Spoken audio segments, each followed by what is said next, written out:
जय Shri Radhe Krishna. I hope आप सब बहुत अच्छे होंगे। चलिए, आप जानते ही हैं कि आज 31 दिसंबर है और आज हमारे साल का लास्ट डे है, क्योंकि आज 31 दिसंबर है।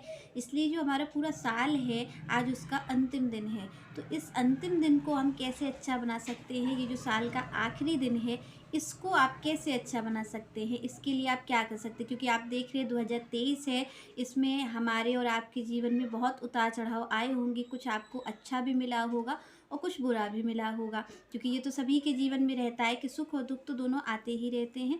तो ये जो जीवन में आपको इस साल में जो आपको सुख और दुख मिला है, ये आपके कर्मों की वजह से मिला है कि आपने जैसे कर्म किए उसके अनुसार ही आपको सुख और दुख की प्राप्ति हुई है। तो क्योंकि आज साल का आखिरी दिन है, तो आप इतना करिए कि साल के आखिरी दिन आपको भगवान की कृपा से जो भी अच्छी चीज़ें इस साल में मिली हैं, इसलिए उनका धन्यवाद करिए, भगवान का धन्यवाद करिए। क्योंकि देखिए, कल तो नया साल शुरू होगा, कल तो हम भगवान से प्रार्थना करेंगे ही, उनकी पूजा करेंगे ही।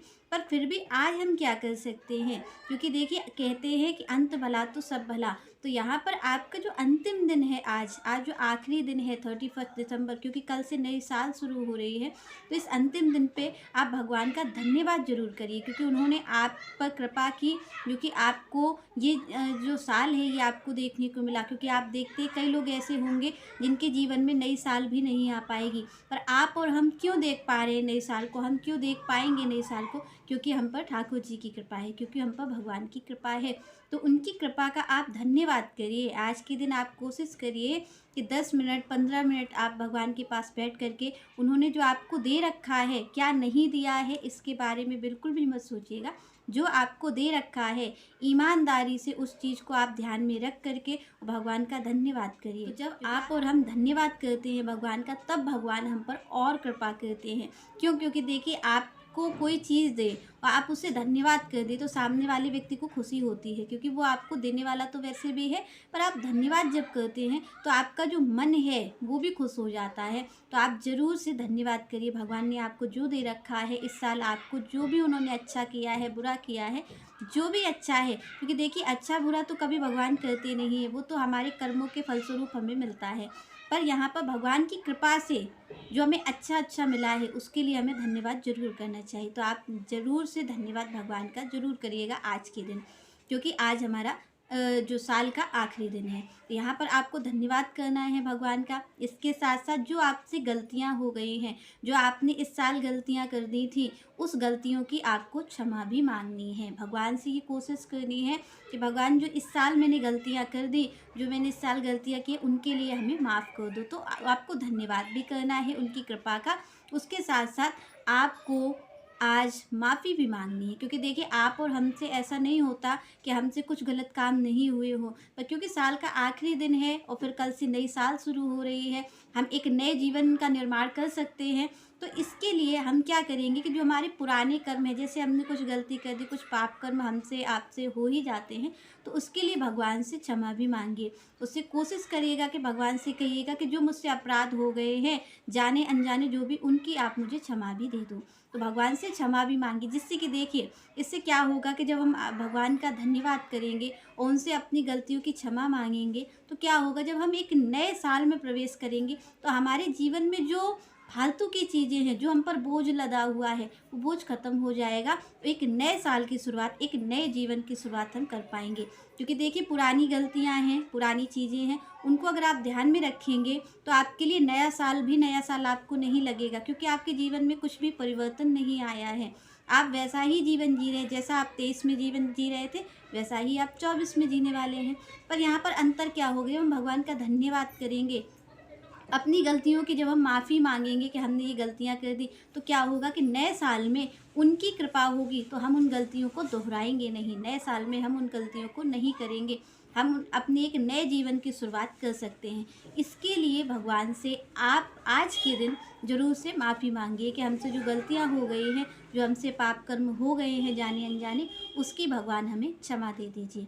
तब हम अपने नए साल को नया साल बना पाएंगे। क्योंकि अगर हम राग और द्वेष, जो गलतियां हमने की वही अब हम फिर से कर रहे हैं, तो इस तरीके का जो जीवन हम जी रहे हैं इसको आप नया साल नहीं कह सकते। क्योंकि वैसे कैलेंडर के हिसाब से तो नया साल हो जाएगा, पर अगर आपके जीवन में कुछ परिवर्तन नहीं होगा तो उस नए साल का कोई मतलब नहीं है।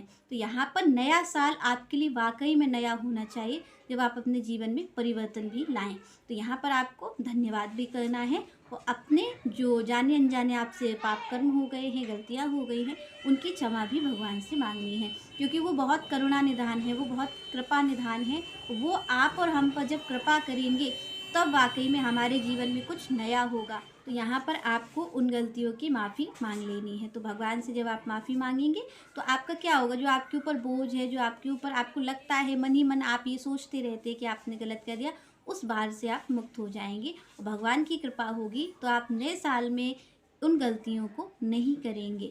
आपका भाव ऐसा हो जाएगा उनके प्रति कि आप उन गलतियों को नहीं करेंगे। यहाँ पर तीसरी चीज़ ये है कि आप भगवान से ये मांगिए कि जैसे हम आपकी सेवा इस साल करते रहे हैं, जैसे हमने इस साल आपकी सेवा की है, आपके प्रति प्रेम भाव रखा है, तो भगवान से ये प्रार्थना करिए, अपने लड्डू गोपाल से, अपने कृष्ण भगवान से, कि जैसे हमने इस साल आपकी सेवा की है वो अगले साल हम इससे ज़्यादा ही आपकी सेवा कर पाए, आपसे प्रेम भाव रख पाए, तो इस साल से ज़्यादा हमें आपकी सेवा मिले। ऐसी प्रार्थना भगवान से करिए कि जो नया साल शुरू हो रहा है, इस नए साल में आपको क्या देना है, आपको हमें अपनी सेवा ज़्यादा से ज़्यादा देनी है। तो ऐसी भगवान से आप विनती करिए कि वो आपको और सेवा दें। क्योंकि जब आपके जीवन में सेवा आएगी, संतों की सेवा आएगी, भगवान की सेवा आएगी, तभी आपके जीवन में परिवर्तन आएगा, तभी आपका नया साल कुछ नया ला पाएगा आपके लिए। तो यहाँ पर आपको 31 पर इन कार्यों को जरूर करना है। भगवान से आपको ज़रूर बातचीत करनी। मैं तो ये कहूँगी साल का आखिरी दिन है आपके और हमारे, तो आज हमारा ये जो साल है 31 जो हमारी आज डेट है, जो हम नए साल में प्रवेश करें, तो हमारा प्रवेश भी भगवान के साथ ही होना चाहिए। कि आप देखिए, आप देखेंगे कि लोग 12-12 बजे तक पार्टी करते हैं, पर आप और हमें क्या करना है, जो कृष्ण भक्त हैं उन्हें क्या करना है कि हम साल के अंतिम दिन भी कृष्ण के साथ रहेंगे, और आने वाले साल के जैसे ही 12 बजेंगे और जब हम नए साल में प्रवेश करेंगे तो सारी दुनिया सोएगी, पर कृष्ण भक्त तब भी भगवान के साथ ही प्रवेश करेंगे। तो आप और हम कोशिश ये करेंगे कि आपको बस ये करना है कि भगवान से ही बातचीत करिए आज भी, और कल जब नया साल शुरू हो तब भी आप कृष्ण के साथ ही शुरुआत करिए। साल का आखिरी दिन भी कृष्ण के साथ हो और साल का पहला दिन भी कृष्ण के साथ हो। जब आपका आखिरी दिन और पहला दिन कृष्ण के साथ होगा तो आपका पूरा साल भी कृष्ण के ही साथ बीतेगा, उनकी सेवा में ही बीतेगा और उनकी कृपा में ही बीतेगा। चलिए नेक्स्ट चर्चा हम नेक्स्ट वीडियो में करेंगे। तब तक के लिए जय श्री राधे, जय श्री कृष्ण।